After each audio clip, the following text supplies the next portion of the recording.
내 혼자만 똑똑해지지 말고 구독과 좋아요 그리고 낚싯질을 한번 해봅시다.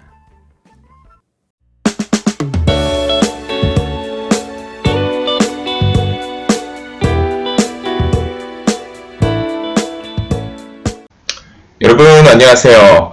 어느덧 4단원 주장과 근거를 판단해요. 마지막 시간입니다. 우리 지난 시간들에게서 배웠던 내용을 바탕으로 오늘은 타당한 근거를 들어서 알맞은 표현으로 내 논설문 쓰기를 해볼 것이에요.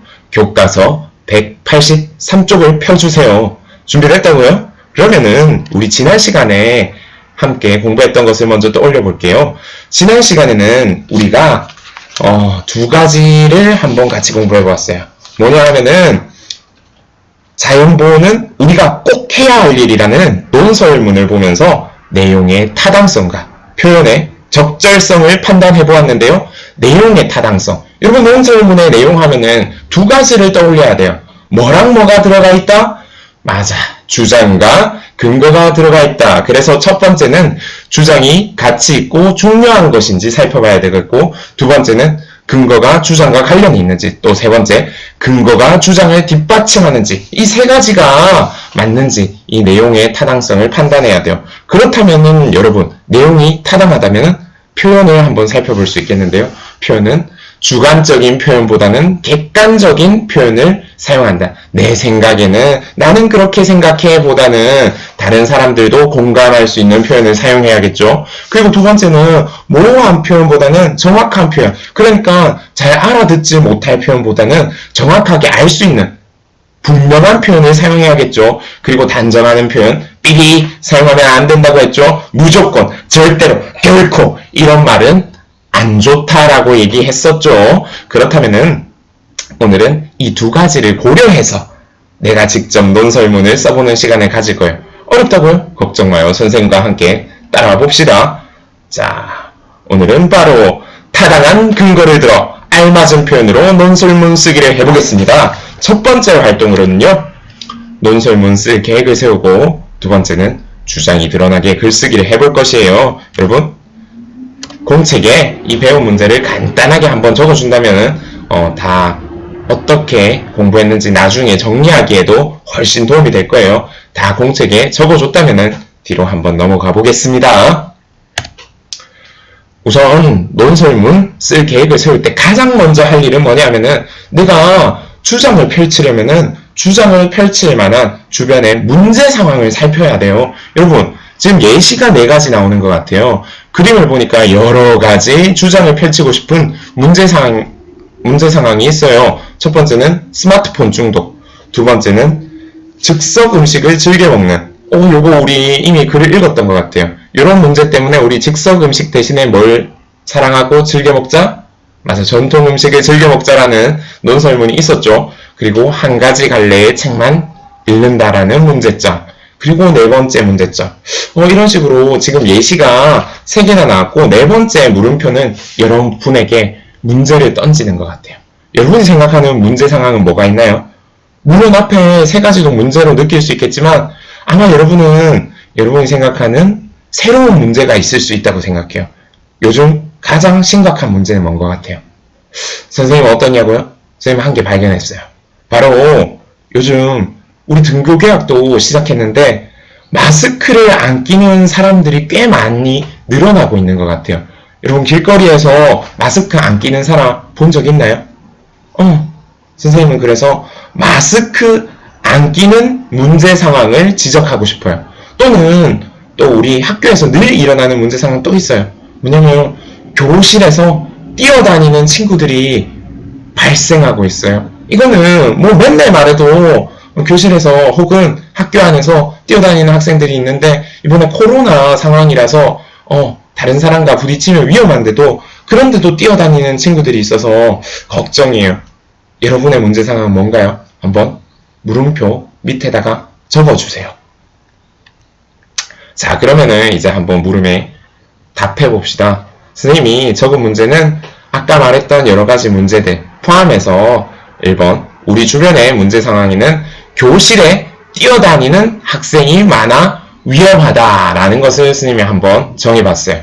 이 문제 상황에 주장을 펼치고 싶은 것. 즉, 문제 상황과 주장을 함께 적으라는 거죠. 선생님은 교실에서 뛰어다니는 학생이 많은 상황을 해결하기 위해서 주장하는 글을 쓰고 싶습니다. 그렇다면은 이것을 139쪽에 둥근 주장과 근거를 같이 생각해서 적어보도록 하는 칸이 있네요.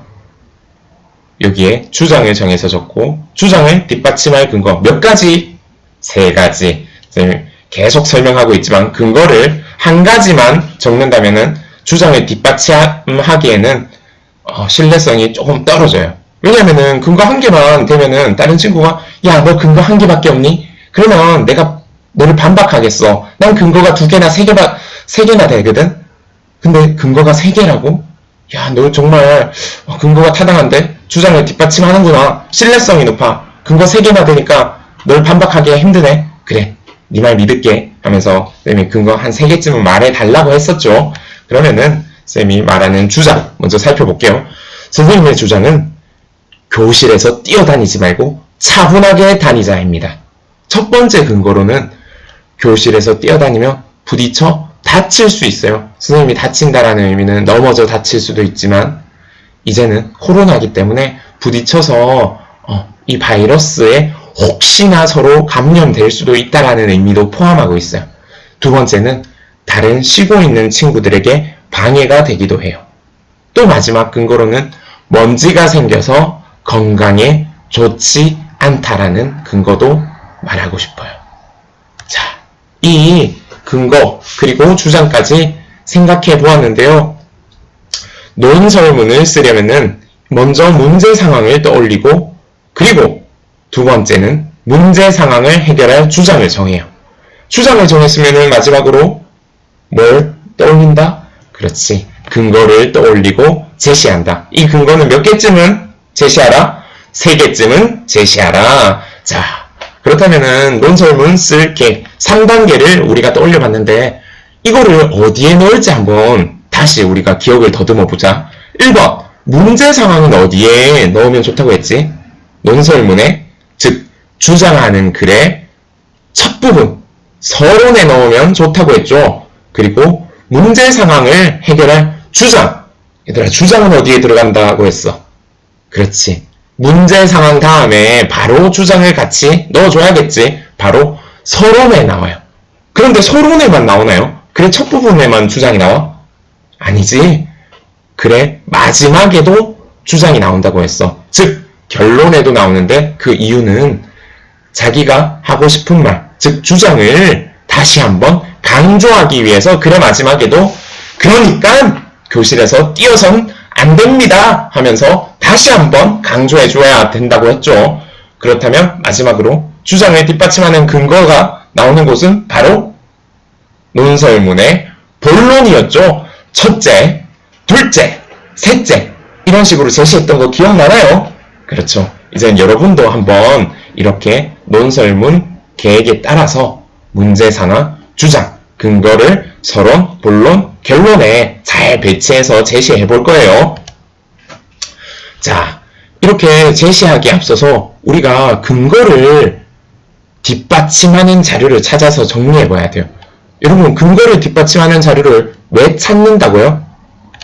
왜 찾냐 하면은 우리가 근거도 한마디 말보다는 뒷받침할 자료를 통해서 정확한 수치나 도표, 통계 자료를 제시하면은 이러한 이유로 나는 근거를 대고 있어. 어때? 믿음이 가지? 하면서 근거를 다시 뒷받침하는 자료가 근거의 근거가 되는 거예요. 그래서 근거의 근거를 된다면은 근거도 더 믿을만하고 근거가 더 믿을만하면은 다시 주장이 믿을만해지겠죠. 그래서 근거는 인터넷이나 신문, 책 등을 검색해서 찾아보면 좋을 것이에요. 거기서 근거를 뒷받침할 만한 정확한 수치를 담은 조사 결과, 도표, 통계 자료를 찾아서 함께 사용한다면 훨씬 더 도움이 될 것이랍니다. 그렇다면 근거와 자료가 타당한지 판단하고 보완해 봅시다. 근거와 자료가 타당한지 판단해 볼 것이었는데요. 판단 기준은 근거가 주장과 관련이 있다. 이거 말고 또 있었지. 근거가 주장을 뒷받침한다. 항상 근거를 사용할 때는 이 두 가지 기준을 적합해야 돼요. 근거의 기준은 주장과 관련이 있고 또 주장을 뒷받침해야 돼요. 혹시나 여러분 글을 쓸 때 우선 근거가 주장과 관련이 있는지 뒷받침하는지 판단해보고 그리고 만약에 부족하다 싶으면 보완해 주어야 한답니다. 여러분의 근거 3가지 다 판단했나요? 그렇다면 이렇게 준비한 문제 상황, 주장, 근거를 사용해서 논설문을 써볼 것이에요. 앞에서 계획한 것을 바탕으로 서론, 본론, 결론이 드러나도록 논설문을 써보겠습니다. 그때 가장 위에 와야 될 것은 바로 서론도, 본론도, 결론도 아니에요. 바로 제목이죠. 제목이 주장과 관련됐네요. 제목만 보고도 이 사람이 뭘 말하고 싶구나 라는 이런 느낌이 팍 와야 돼요. 앞서서 우리가 살펴봤던 논설문 보면 자연보호는 우리가 꼭 해야 할 일, 이런 제목 보면은 이 친구 뭐 말하고 싶네, 자연보호 해야겠구나, 이런 식으로 느낌이 오잖아. 그치? 이런 느낌을 줄 수 있어야 돼. 그리고 그 앞서서 했던 전통음식 글은 전통음식의 우수성이라는 글이었어요. 제목 들으니까 전통음식이 우수하구나, 전통음식 먹어야 되구나, 이런 생각이 든단 말이야. 그러니까 여러분도 제목을 잘 정해주세요.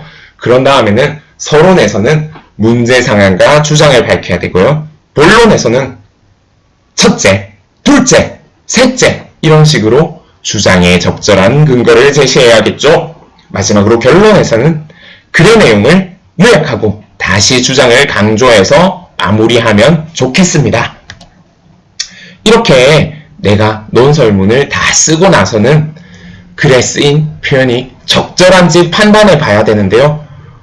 표현이 적절한지 판단해 보자. 3가지 기준이 있었어요. 지난 시간에 했었는데, 첫 번째는 객관적인 표현을 써야 돼. 내 생각에는, 나는, 이런 주관적인 표현보다는 다른 사람이 공감할 수 있는 객관적인 표현. 두 번째로는 모호한 표현이 있는지 확인해서 모호한, 정확하지 않은 표현은 없애고 확실하고 정확한 표현으로 바꿔야겠죠. 세 번째 기준은 뭐였어요? 기억하고 있는데요. 바로 단정하는 표현은 없애야겠죠. 절대로, 무조건, 이런 표현은 거부감이 든다고 했었죠. 무조건, 절대로 같은 상황은 잘 없다는 거. 그렇기 때문에 이런 내 생각을 단정하는 표현은 좋지 못해요. 이런 표현은 없애주도록 해주세요. 이렇게 표현이 다 다듬어진다면은 마지막으로 내가 쓴 논설문을 다시 한번 평가해 볼 것이에요. 논설문을 평가하는 기준은 2가지가 있었어요. 바로 내용을 평가하고 그리고 방금 했듯이 표현을 평가할 거예요. 내용의 적절성을 평가하는 기준은 앞에 있는 3가지예요.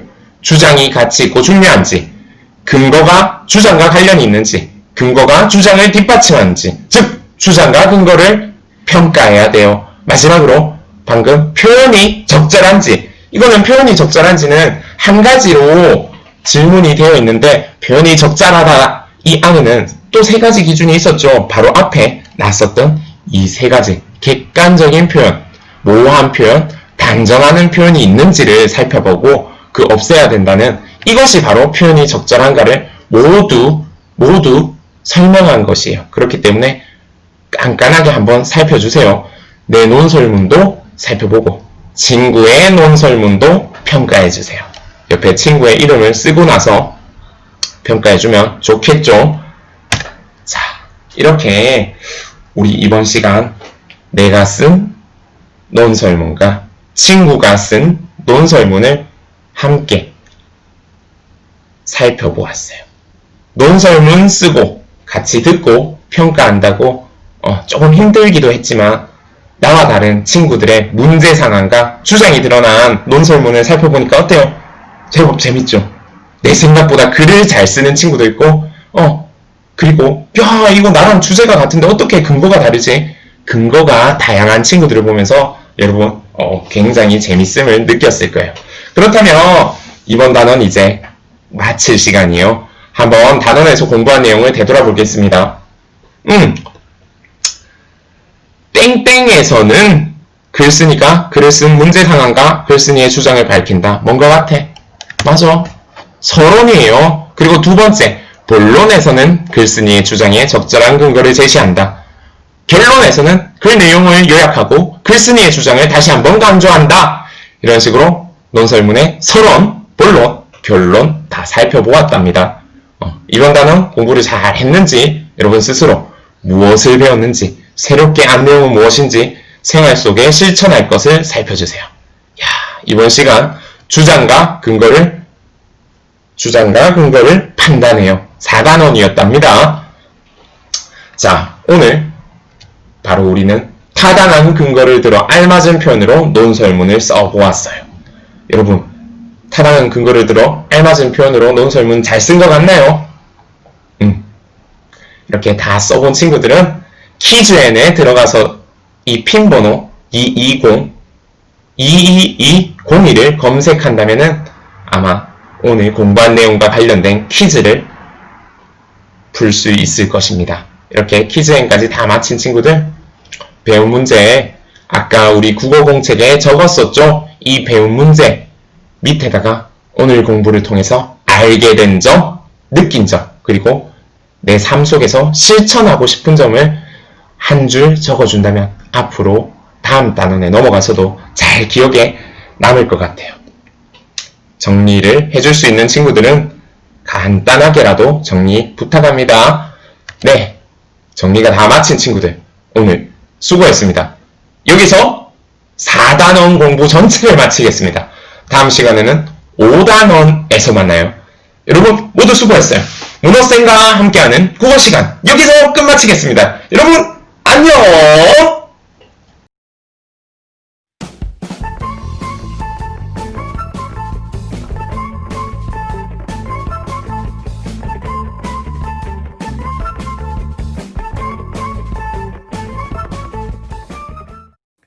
내 혼자만 똑똑해지지 말고 구독과 좋아요 그리고 낚싯질을 한번 해봅시다.